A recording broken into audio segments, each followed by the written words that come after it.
anggap Yesus sebagai Tuhan gitu.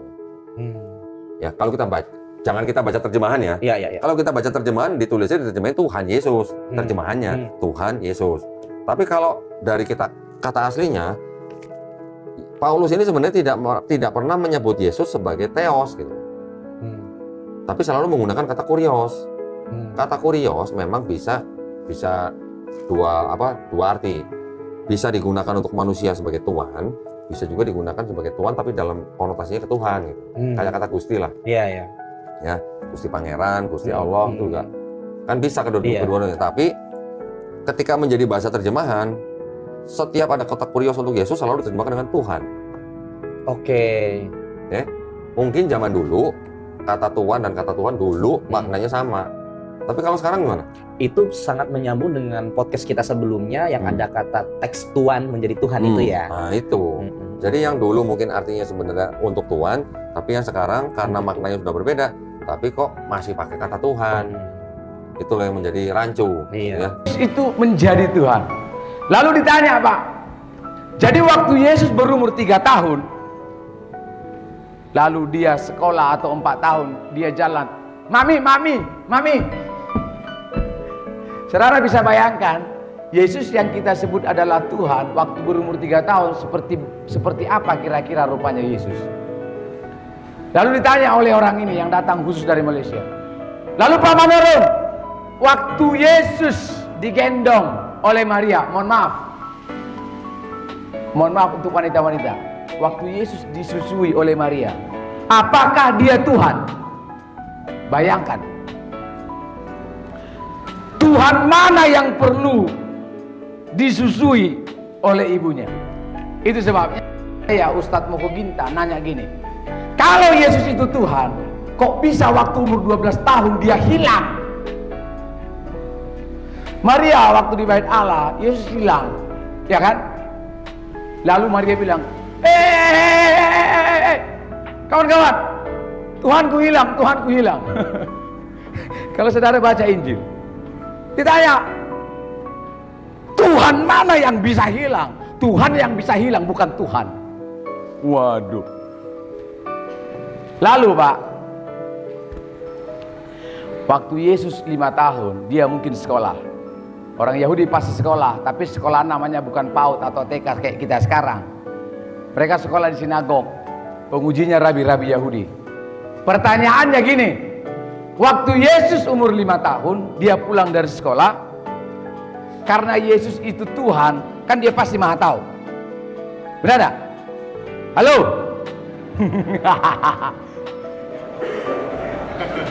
Pertanyaannya gini, perlu ndak Yesus itu waktu umur 5 tahun diajar oleh ibunya? Yesus, pulang sekolah ya, sini. 5 tambah 6 berapa? 15 Mami, gundul kamu. Jadi apakah ketika Yesus berumur 6 tahun, 7 tahun, 8 tahun, dia tidak atau belum maha tahu?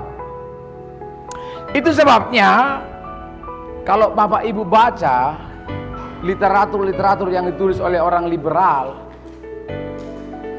mereka mengatakan bahwa Yesus itu ditahbiskan jadi Tuhan tahun 325 Masehi. Di mana? Di Konsili Nisea. Jadi Yesus itu baru diwisuda jadi Tuhan di Konsili Nisea. Bayangkan kalau Tuhan itu perlu ditahbiskan, lalu dia pensiun dini jadi Tuhan. Setelah itu, makanya Arius mengatakan, Arius itu nenek moyang Saksi Yehova. Saya menulis Kristologi Saksi Yehova, ya, buku. Arius mengatakan Yesus itu menjadi Tuhan waktu dia dibaptis. Waktu Yesus dibaptis, turunlah suara dari langit, inilah anakku yang kukasihi. Lalu Arius mengatakan pada saat itulah Yesus menjadi Tuhan. Lalu kapan Yesus berhenti jadi Tuhan? Waktu dia disalib. Waktu Yesus berkata, Eloi, Eloi, lama sabachthani. Disitulah Yesus berhenti jadi Tuhan. Bayangkan, berarti ada saatnya atau ada waktunya Yesus yang adalah Tuhan itu berhenti jadi Tuhan. Saya sebut pensiun dini jadi Tuhan. Dikira PNS atau apa?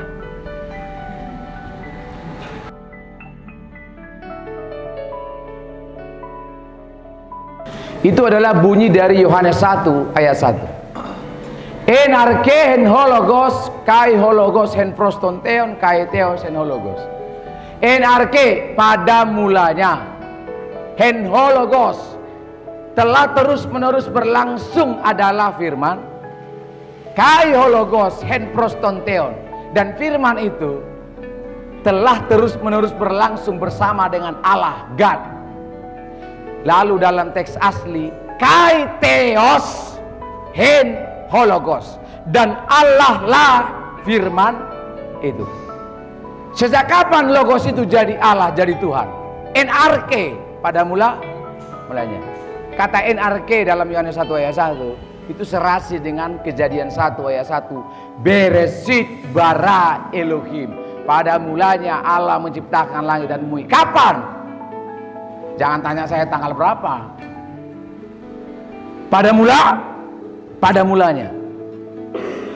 Makanya Pak gini, kalau Anda melihat atau mau mengidentifikasi siapa Yesus, lalu Anda melihat peristiwa Bethlehem ketika Yesus dilahirkan, maka Anda akan punya teologi yang salah tentang Yesus Kristus. Benar tak? Karena eksistensi atau hakikat Yesus tidak bermula dari Bethlehem waktu dilahirkan oleh Maria. Bermula dari mana eksistensinya? Dari en arche. Jadi sejak kapan Yesus adalah Tuhan? Sejak awalnya. Tapi tunggu dulu. Setelah ayat 1 itu ada ayat 14. Kai hologos en sark egeneto. Dan firman yang adalah theos itu, dan firman yang adalah Allah itu sekarang menjadi sar, daging. Terjemahan kita LAI menerjemahkannya apa? Manusia. Dan firman itu menjadi manusia. Kalau Anda baca Yohanes 1:14. Kenapa Pak? Karena manusia dalam bahasa Yunani bukan sar, tapi anthropos. Jadi kalau secara grammatical itu diterjemahkan, dan logos yang adalah theos itu mengambil daging. Saudara paham ya? Jadi ditanya misalnya gini, kok bisa Yesus yang adalah manusia itu adalah Tuhan? Coba, Anda mau jawab gimana?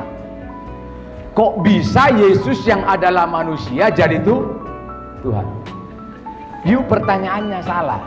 Maka apapun jawabannya pasti salah. Halo? Kenapa? Karena itu tadi, you melihat siapa Yesus itu dari Bethlehem, waktu dia menjadi sar, waktu dia menjadi daging, waktu dia menjadi manusia. Eksistensinya tidak dimulai dari sar, eksistensinya dimulai dari en arche. Logos itu adalah theos itu sendiri. Amin. Amin. Makanya kalau ditanya, sejak kapan sar ini menjadi Tuhan? Salah pertanyaannya. Karena apa Pak? Karena manusia tidak mungkin jadi Tuhan. Benar tak?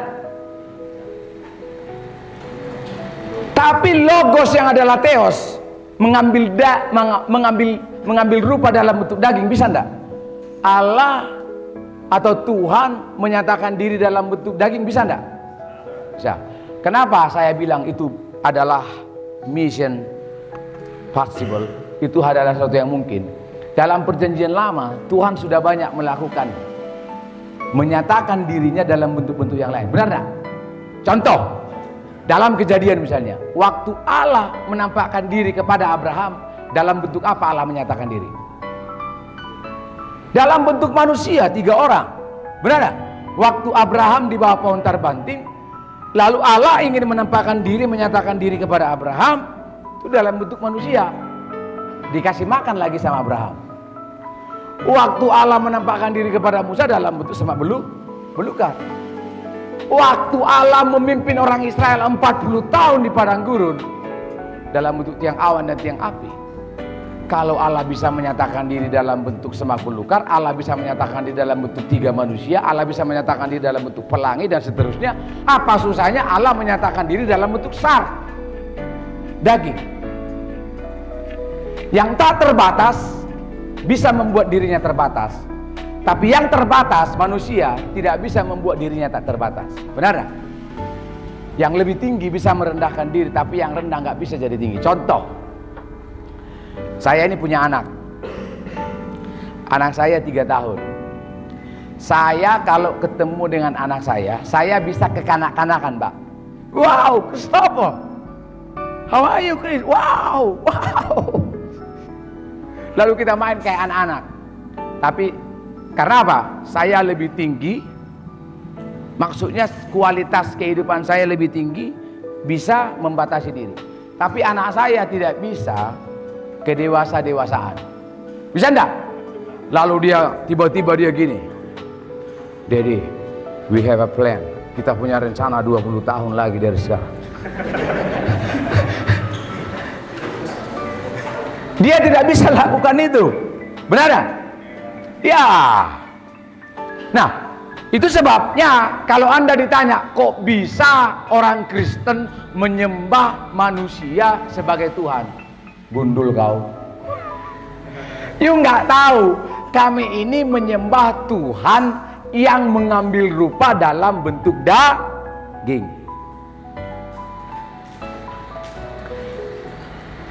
Sekarang pertanyaannya gini, lalu Pak Manurung, mengapa Tuhan itu yang ada logos itu harus mengambil rupa dalam bentuk sar? Kenapa coba? Mengapa Tuhan harus menyatakan dirinya dalam bentuk manusia? Coba.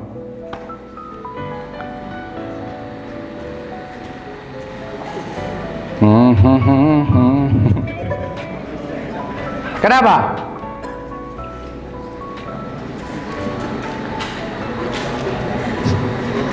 Karena pengorbanan bisa. Kan urusannya kan dengan penyelamatan. Saya mau tanya, bisa ndak? Coba lihat saya. Bisa ndak Tuhan menyelamatkan Gama tanpa Tuhan tidak mati menjadi manusia? Jadi misalnya gini ya, Tuhan ndak perlu berinkarnasi menjadi daging. Tuhan gini aja, Gama, aku ndak mau capek-capek jadi manusia, disalibkan dan seterusnya. Capek banget itu. Kurang kerjaan saya apa? Udah ya, udah masuk surga aja. Cenyok. Bagas. Saya nggak perlu deh ada namanya itu Yesus Kristus. Nggak perlu deh ada mati di kayu salib. Kamu langsung tak masuk no aja. Cenyok. Kenapa? Karena dia Tuhan yang Maha Kuasa. Bisa enggak? Bisa. Yang bisa angkat tangan. Yang memilih bisa. Tuhan bisa menyelamatkan Anda tanpa. Oke. Yang milih nggak bisa. Yang nggak milih dua-duanya angkat kaki. Saudara gini. Bisa ndak?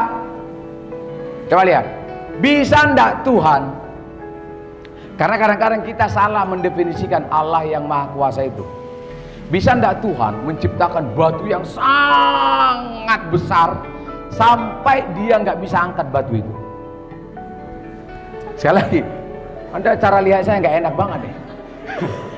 Bisa ndak Tuhan itu menciptakan batu yang gede pol, saking gedenya Pak, sampai Tuhan nggak bisa angkat gini? Bisa ndak? Berarti Tuhan nggak bisa menciptakan batu yang besar. Paradoks sifatnya.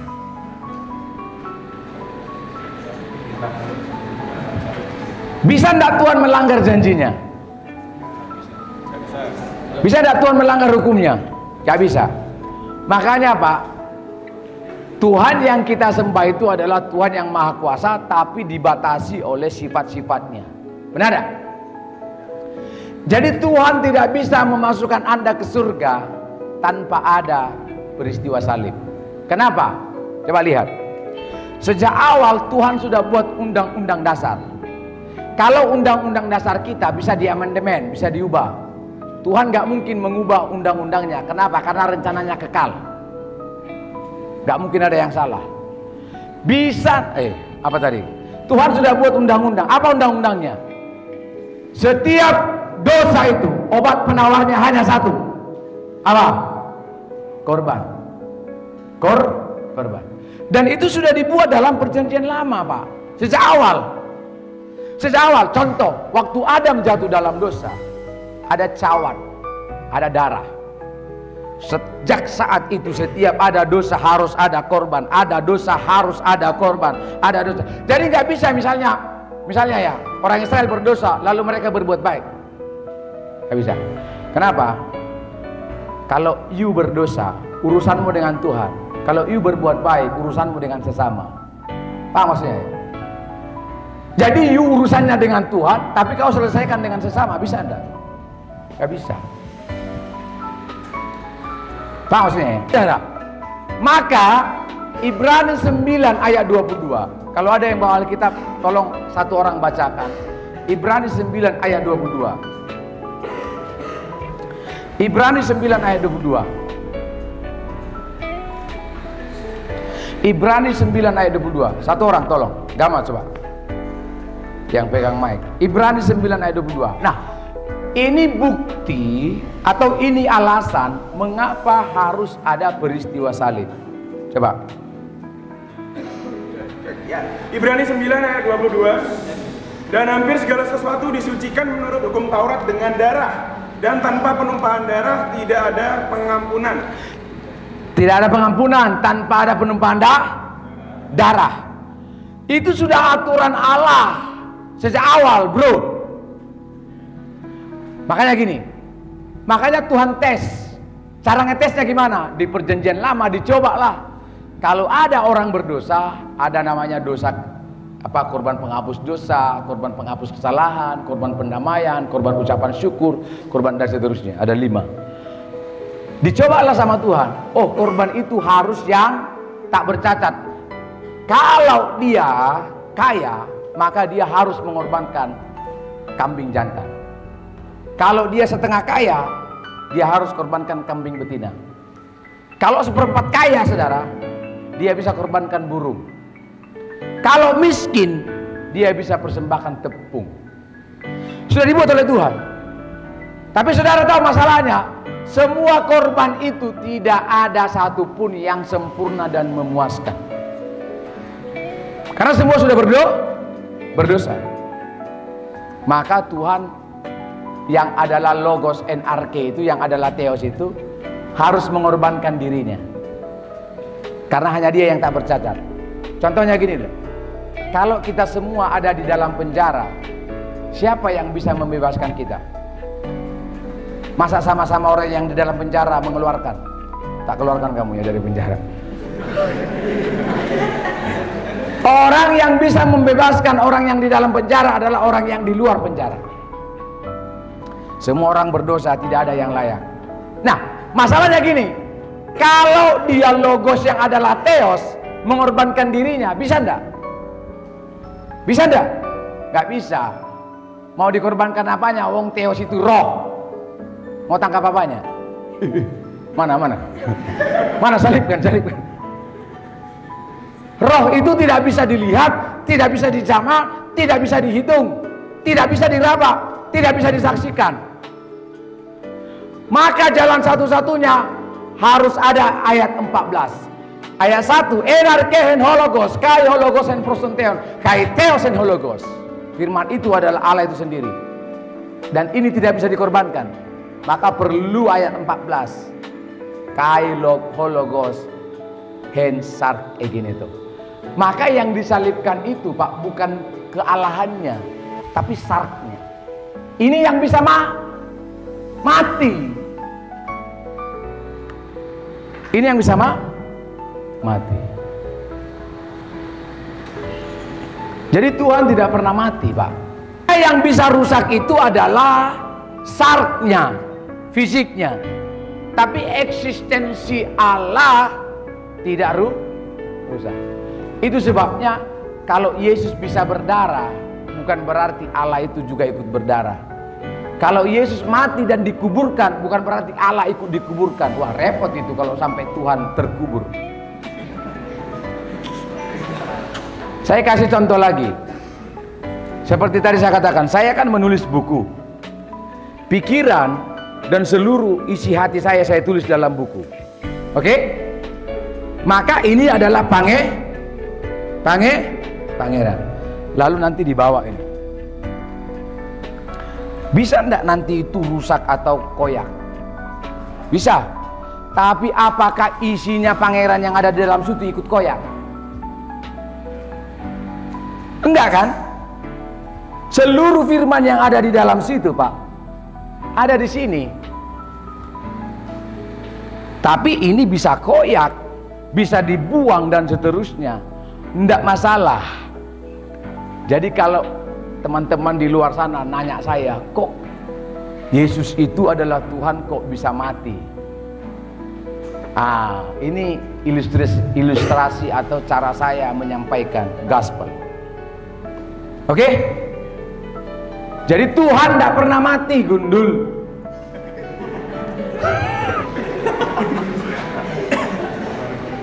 Makanya tujuan inkarnasi itu, mengapa Logos itu menjadi Sark, supaya Sark itu bisa mati.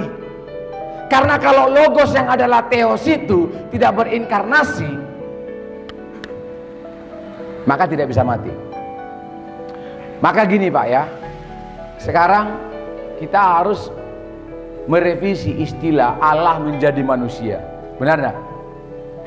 Karena itu tidak biblical.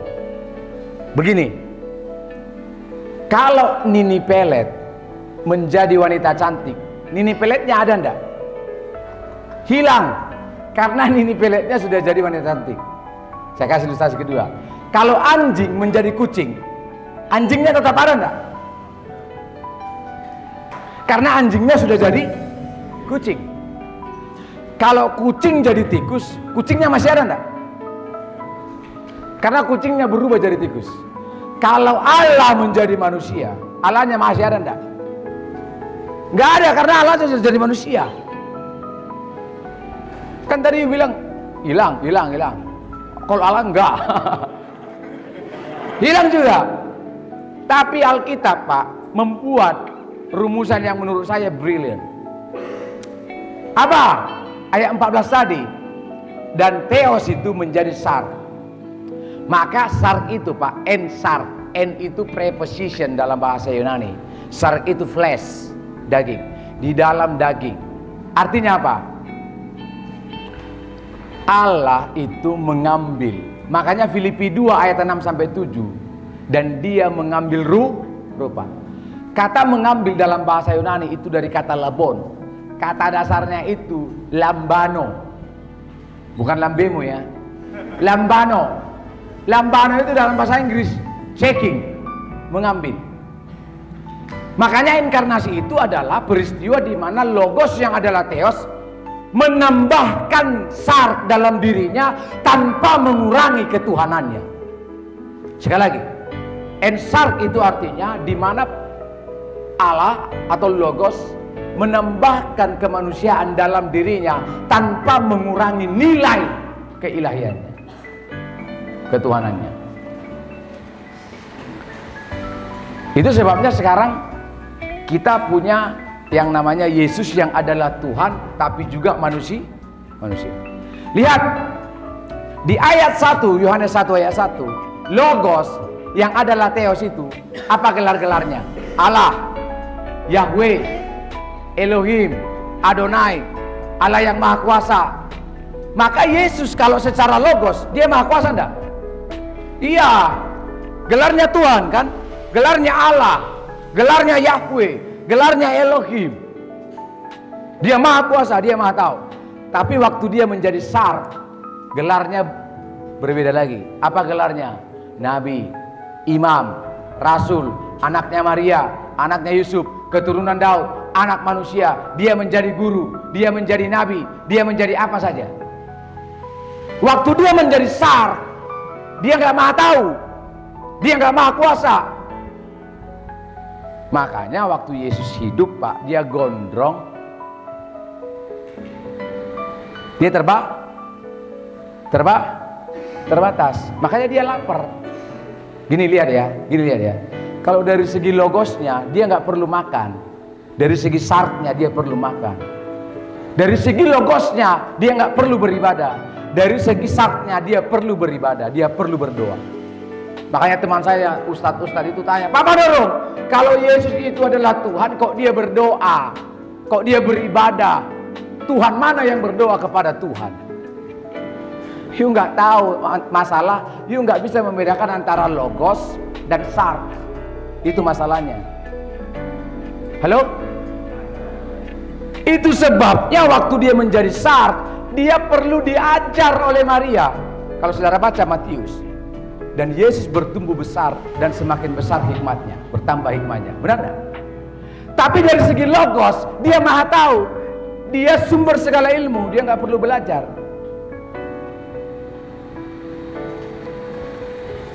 Ini emosi ya.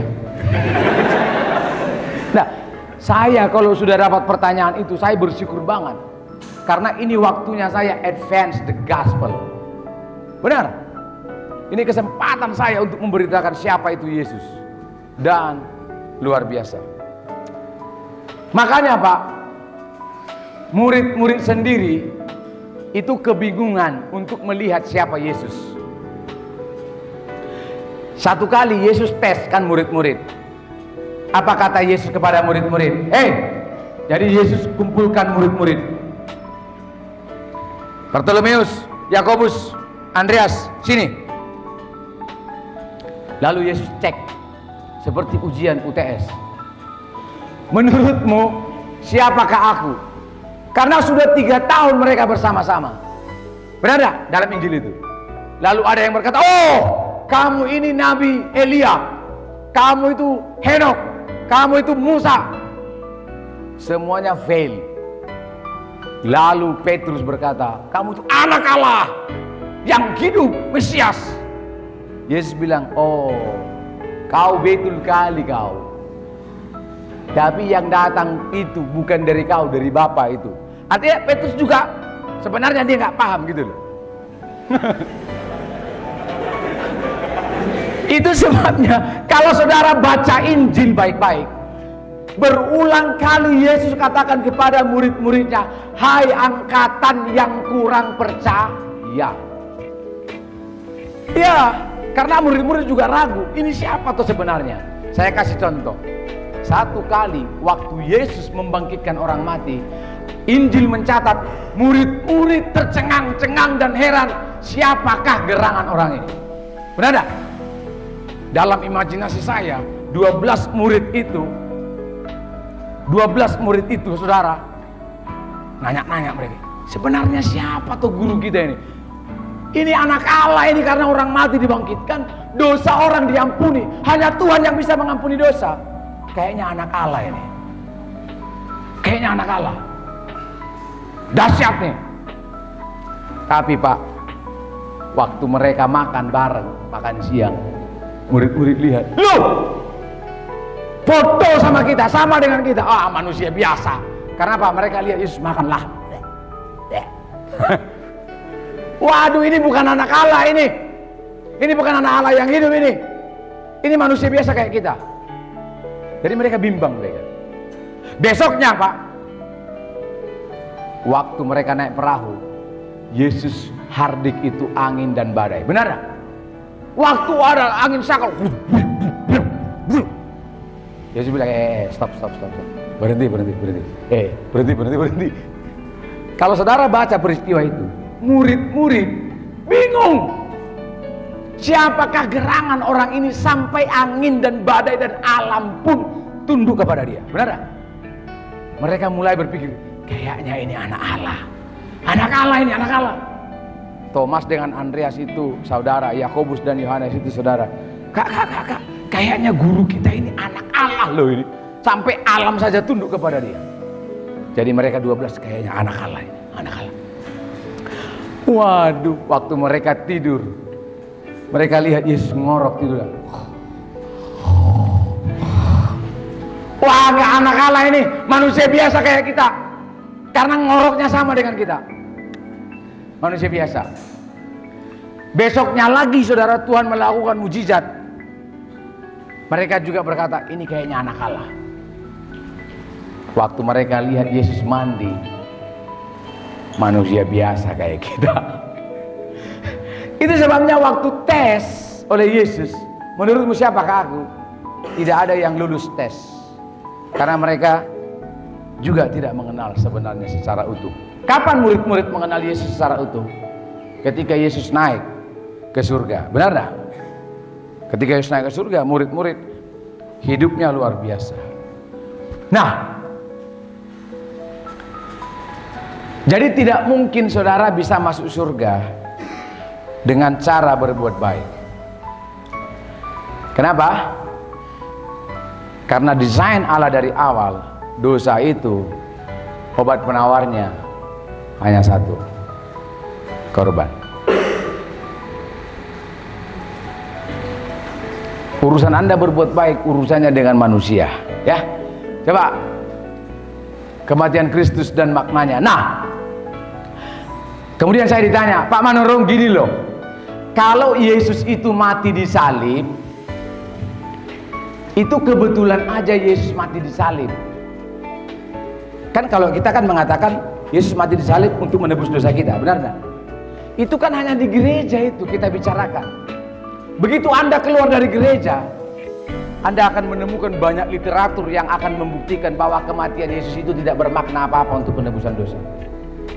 Salah satu buku yang saya baca, Jesus Repenting dan Jesus Histories, Jesus Seminar, mereka mengatakan begini, kalau Yesus itu tidak mati di salib, dia akan mati secara normal. Misalnya mati karena tua, atau karena sakit ambeien, atau karena kecelakaan naik unta jatuh gitu. Iya. Yang kedua, kalau Yesus mati di salib, emangnya so what? Lihat, bahkan penjahat yang di sebelahnya Yesus matinya dengan cara apa? Disalib. Apakah penjahat yang di sebelah kanan dan kirinya juga matinya bermakna menebus dosa? Tidak. Petrus lebih dahsyat cara matinya. Kepalanya dibawa. Sejarah Kristen mula-mula mencatat ada ribuan orang yang matinya disalib. Apakah kematian mereka bermakna untuk menebus dosa? Halo? Kalau saya baca gereja mula-mula, ada ibu-ibu yang sedang hamil disalibkan. Ibu-ibu hamil besar disalibkan. Lalu tentara-tentara Romawi ngerjain, diambil gergaji. Waktu itu belum ada gergaji besi, tapi gergaji kayu. Lalu dipotong perutnya pelan-pelan. Namanya gergaji kayu, gimana itu cara? Nggak akan bisa dengan cepat kan belangnya. Sambil disalib loh. Apakah kematian yang parah ini, yang keparahannya, penderitaannya jauh melebihi penderitaan Yesus, kematiannya bermakna menebus dosa? Nah, gimana? Kalau Anda ditanya gimana? Gak usah banyak tanya lah. Loh, dari pertanyaan inilah Anda bisa advance the gospel. Benar tak? Waduh, ketika kita ditanya, bagi saya itulah momen yang paling saya rindukan, supaya saya bebas. Anda nanti mengikuti, coba ya. Nama program Facebook saya dan Instagram Bible Culture Study. Bible Culture Study. Bible Culture Study. Wah, ditanya jawab. Begitu selesai, saya tanya lagi, Bapak nggak ada lagi pertanyaan ya? Karena kita mengharapkan itu. Nah, beda kematian Yesus dengan kematian-kematian yang lain adalah karena kematian Yesus sudah diset dari awal. Makanya Pak, kalau Yesus itu hanya lahir di Bethlehem, dia dari suku Yehuda, dilahirkan dari wanita muda. Kalau Yesus tidak hidup sebagai nabi, dia tidak hidup sebagai imam, dia bukan Mesias, dia bukan Tuhan yang dijanjikan itu. Kalau Yesus hanya lahir, hidup, tapi tidak mati dengan cara disalib, dia juga bukan Mesias yang dinubuatkan. Mengapa? Mazmur 22, Yesaya 57, Yesaya 53. Cara mati Mesias itu ditusuk tangan dan kakinya, harus menderita. Benar tak? Jadi kalau sampai Yesus matinya karena sakit, berarti dia adalah Mesias pembohong. Karena tidak menggenapi nubuatan. Kalau Yesus hanya mati disalib, dia nggak bangkit, dia juga bukan Mesias. Karena Mesias yang dinubuatkan itu harus bangkit. Kalau dia misalnya hanya Yesus itu hanya bangkit, lalu hidup sampai sekarang, dia nggak naik waktu itu, wah repot. Dia juga bukan Mesias.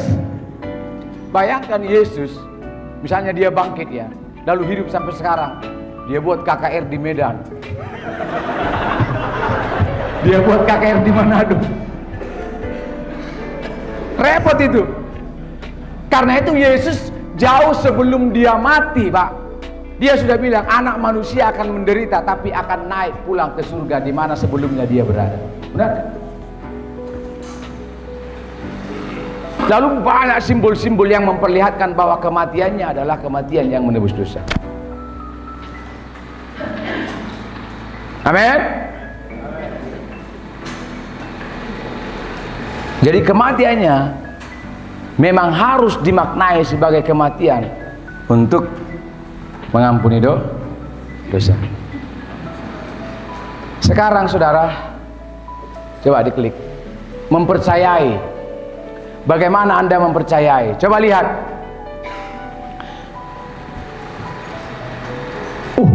Saya percaya banget, Pak, bahwa Yesus itu mati di salib. Saya mau tanya, waktu Yesus diseret-seret, Yesus nanggung pikul salib itu, you lihat enggak dia? Kau Anda percaya? Halo?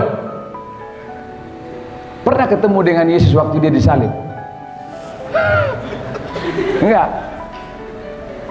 Bahkan Thomas sendiri pun agak ragu. Saya akan tutup ya karena waktu saya sudah habis. Coba lihat. Makanya betapa beruntungnya Anda percaya, mengimani peristiwa yang tidak Anda pernah lihat, tidak pernah Anda lihat. Waktu Yesus bangkit dari kubur, wanita pertama yang ke kubur adalah Maria Magdalena. Waktu Maria Magdalena ada di kubur, dia bingung, dia kaget, dia khawatir, dia sedih. Karena apa? Yesus sudah bangkit. Tuhanku hilang, Tuhanku hilang. Lalu Yesus menampakkan diri, hei Maria, ini aku. Saudara, kalau saudara baca nats itu dalam Yohanes 20, Maria sangat ketakutan. Lalu Yesus bilang, pergilah, bilang kepada murid-murid yang lain tentang peristiwa yang kau lihat. Coba saudara bayangkan, waktu Maria pergi memberitakan bahwa Yesus bangkit, kira-kira jalannya Maria gimana? Petrus, udah bangkit loh. Gak mungkin, kenapa? Karena peristiwa kebangkitan Yesus itu menggemparkan, bro. Benar gak? Maka dia pasti lari tunggang langgang. Masalahnya gini, Pak. Dulu waktu itu wanita itu pakaiannya nggak seperti pakaian Anda yang jeans, jadi bisa lari gini. Dulu Maria pakai daster kayak Habib Rizik gitu loh. Dari atas ke bawah itu pakai daster. Jadi dia kalau lari akan sobek semua itu dasternya. Maka caranya supaya dia bisa lari, dia gini dulu.